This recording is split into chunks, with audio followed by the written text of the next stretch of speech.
Assalamualaikum warahmatullahi wabarakatuh. Shalom, Om Swastiastu, Namo Buddhaya, salam kebajikan. Bapak Ibu, sahabat-sahabat sekalian, jumpa lagi dengan saya Abdul Muiz Daeng Pawero dalam Angga Suara Channel. Dalam kesempatan ini kembali saya akan membahas atau mendiskusikan terkait dengan syarah nilai utama Gus Dur atau ajaran-ajaran Gus Dur yang sebagaimana sudah didiskusikan dalam video sebelumnya, bahwa nilai utama Gus Dur secara umum dirangkum di dalam 9 nilai utama Gus Dur atau 9 ajaran-ajaran Gus Dur yang kemudian ditulis oleh salah satu aktivis atau bisa dikatakan juga murid Gus Dur, yaitu Bapak atau Gus atau Kiai Nur Kholik Ridwan, yang menulis buku tentang Syarah 9 Nilai Utama Gus Dur.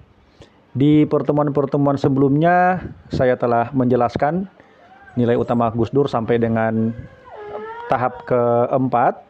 Yang pertama itu kita telah mendiskusikan terkait dengan ketauhidan, lalu kemudian kemanusiaan, lalu yang ketiga adalah keadilan, dan yang keempat adalah kesetaraan. Dan dalam pertemuan ini saya akan mencoba membahas tentang nilai atau ajaran Gus Dur yang kelima, yaitu nilai pembebasan.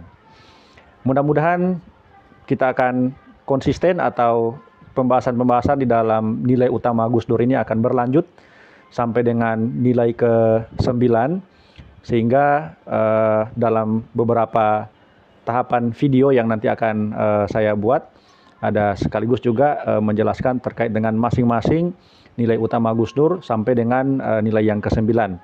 Nilai yang terakhir itu atau nilai yang ke-9 itu adalah kearifan lokal yang insya Allah kita akan diskusikan secara bertahap. Bapak dan Ibu sekalian, di dalam nilai pembebasan Gus Dur itu Gus Dur mencontohkan kepada kita semua bahwa manusia itu harus otentik dalam menjalani kehidupan. Banyak sekali manusia yang ketika menjalani kehidupan itu cenderung mengikuti hal-hal yang sebenarnya tidak sesuai dengan hati nuraninya.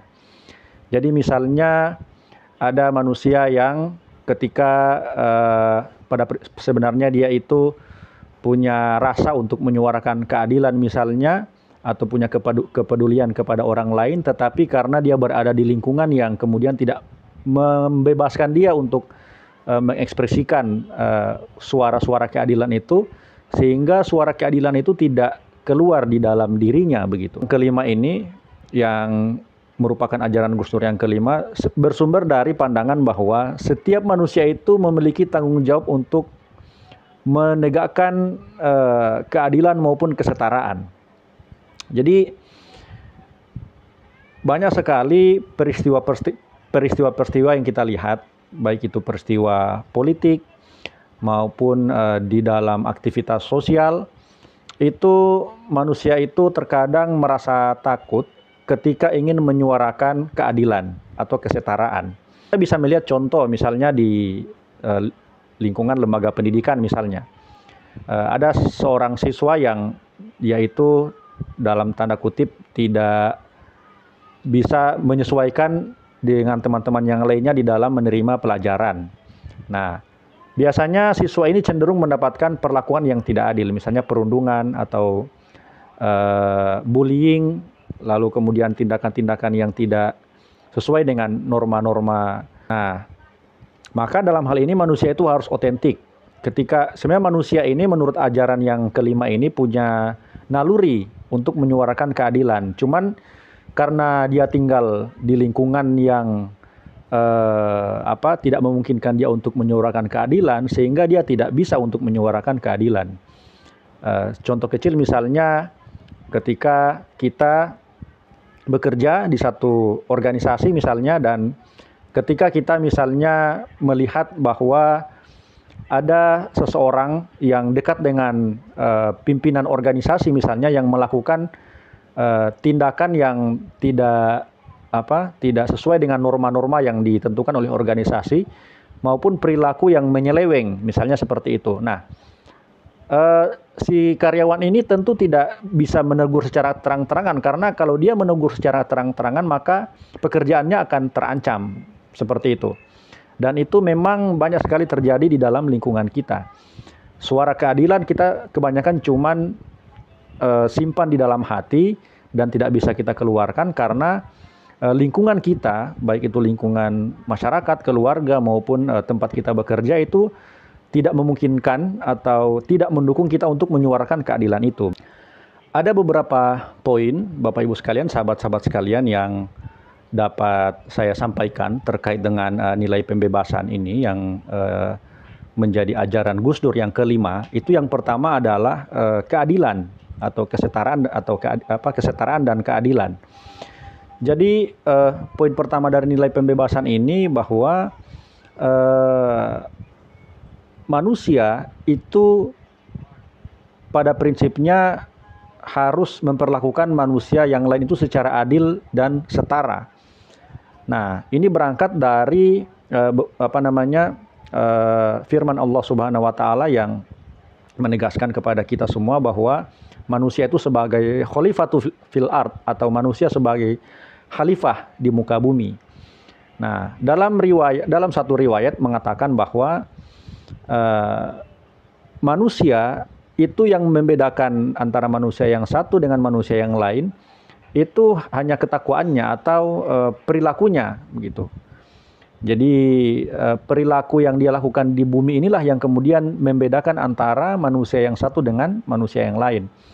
Nah, maka ketika ada manusia yang diperlakukan secara tidak adil, yang diperlakukan sebagai manusia kelas 2 misalnya, atau manusia yang berada dalam golongan bawah dan diperlakukan secara tidak adil, maka Gus Dur mengajarkan kita untuk melawan perilaku seperti itu. Jadi orang-orang misalnya yang hidup apa adanya, lalu kemudian hak-haknya diambil, diperlakukan secara tidak adil, maka kita harus membela orang-orang seperti itu. Nah, lalu yang berikutnya, pembebasan ini atau orang yang bebas itu bukan bebas dalam arti melanggar, ya, dalam artian misalnya ketika dia berkendara lalu kemudian bebas saja dia berkendara begitu, tidak memperdulikan orang lain. Nah, bebas itu bukan dalam pengertian seperti itu. Bebas ini justru dia memiliki jiwa yang merdeka, tidak memiliki rasa takut, dan dia otentik begitu. Dalam artian karena dia memiliki jiwa untuk menjunjung tinggi keadilan sebagai khalifah begitu, maka dia tidak memiliki rasa takut terhadap apapun yang menindas dia begitu. Nah, sehingga perilaku-perilaku yang membuat orang itu tertindas atau ketika dia merasa ditindas, dia akan meresponnya dengan melawan itu, karena sebagai manusia itu sebenarnya manusia itu sama, yang membedakan itu hanya perilakunya begitu. Nah, itulah yang kemudian yang harus dilihat sebagai nilai pembebasan. Jadi manusia itu pada prinsipnya itu punya rasa keadilan, sehingga kalau diperlakukan secara tidak adil maka dia akan melawan itu. Nah, itulah yang dimaksud dengan jiwa merdeka dalam dalam ajaran pembebasan ini. Jadi jiwa yang merdeka itu dia mampu mengambil sikap, lalu kemudian berpikir kritis begitu, ya.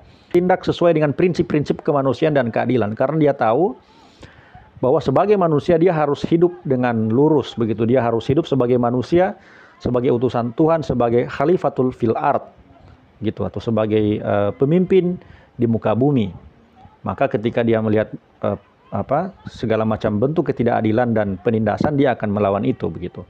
Nah, Gus Dur juga bukan hanya berbicara terkait dengan pembebasan, beliau juga bahkan mendorong dan memfasilitasi pembebasan, dalam arti tidak hanya berceramah terkait dengan membela orang-orang tertindas, tapi beliau bahkan bertindak sendiri atau bertindak secara nyata begitu dalam membela orang-orang tertindas. Nah, sebagai presiden beberapa kali kita kita melihat rekam jejak beliau, dan salah satu hasil yang beliau torehkan selama beliau menjadi presiden itu adalah mengesahkan agama Konghucu menjadi agama resmi di Indonesia. Beliau juga sebagai yang dijuluki sebagai Bapak Pluralisme, itu selalu memperjuangkan keberagaman karena Indonesia ini berbeda-beda, terdiri dari berbagai macam suku, agama, dan budaya, maka beliau memperjuangkan itu.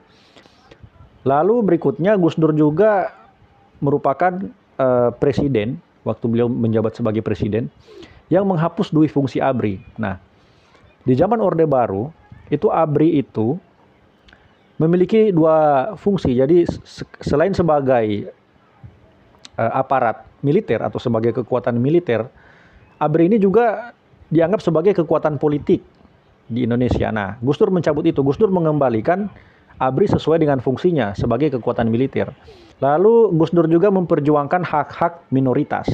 Nah, jadi kelompok minoritas ini haknya itu diperjuangkan oleh Gus Dur sama dengan kelompok mayoritas. Gitu. Jadi inilah yang diperjuangkan oleh Gus Dur. Jadi minoritas ini kelompok mana saja ya? Jadi ada misalnya di daerah tertentu agama Hindu minoritas, di daerah tertentu misalnya agama Hindu mayoritas. Contoh misalnya di Bali Hindu mayoritas, di daerah lain minoritas. Nah, kalau Muslim misalnya di Jawa mayoritas, tapi kalau di Minahasa itu Muslim minoritas, begitu. Nah, jadi minoritas ini tidak tertuju pada satu agama tertentu. Ini semua untuk semua agama, begitu ya.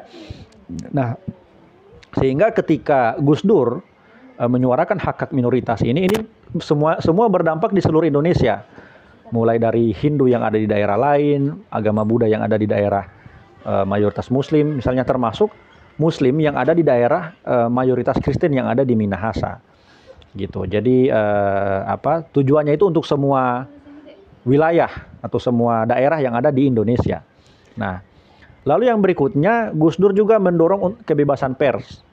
Nah, jadi di zaman Orde pers atau pemberitaan yang di zaman Orde Baru itu sepenuhnya itu di bawah kontrol penguasa atau pemerintah. Nah, di zaman Gus Dur itu pers itu diberikan kebebasan. Jadi pemerintah tidak harus mengontrol pers, tidak harus mengontrol media. Jadi silakan media memberikan pemberitaan yang akurat, yang sesuai dengan kenyataan, yang realistis, tidak hoax dan seterusnya. Jadi selama itu benar, silakan diberitakan. Termasuk pemberitaan-pemberitaan yang mengkritik pemerintah itu dipersilahkan di zaman Gus Dur.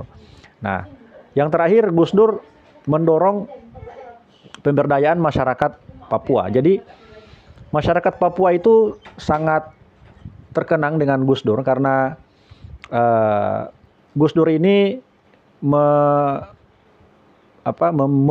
merubah nama Irian Jaya menjadi Papua. Artinya Gus Dur memberikan keistimewaan kepada orang-orang Papua dibandingkan dengan sebelumnya. Jadi keistimewaan yang diberikan oleh Gus Dur kepada orang Papua selama dia menjadi presiden, selama beliau menjadi presiden, itu sangat luar biasa dibandingkan dengan periode-periode sebelumnya. Gitu. Jadi yang termasuk perubahan nama itu.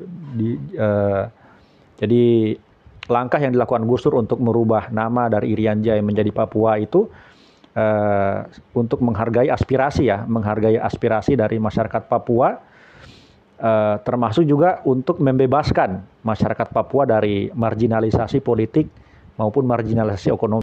Dan setelah di zaman Gus Dur jadi presiden, beliau merubah Irian Jaya menjadi Papua untuk mengangkat derajatnya orang-orang Papua, membebaskan mereka dari marginalisasi ekonomi dan politik. Nah, jadi itu ya di antara yang contoh-contoh konkret yang merupakan tindakan nyata Gus Dur untuk menyuarakan kesetaraan begitu ya dalam konteks pembebasan, yang pada prinsipnya kalau kita belajar lebih jauh atau kita melihat ajaran-ajaran Gus Dur khususnya terkait dengan pembebasan ini, Gus Dur sebenarnya ingin mengajarkan kita untuk menjadi manusia otentik, menjadi manusia yang tidak banyak bermuka dua lah begitu di dalam menjalani kehidupan. Demikian Bapak Ibu sekalian, teman-teman sekalian, sahabat-sahabat sekalian yang dapat saya sampaikan untuk pertemuan kali ini. Insya Allah kita lanjut lagi di pertemuan-pertemuan selanjutnya. Mohon maaf atas kekurangan. Saya akhiri. Wallahul muwaffiq ila aqwamit thoriq. Assalamualaikum warahmatullahi wabarakatuh. Shalom, Om Swastiastu, Namo Buddhaya, salam kebajikan.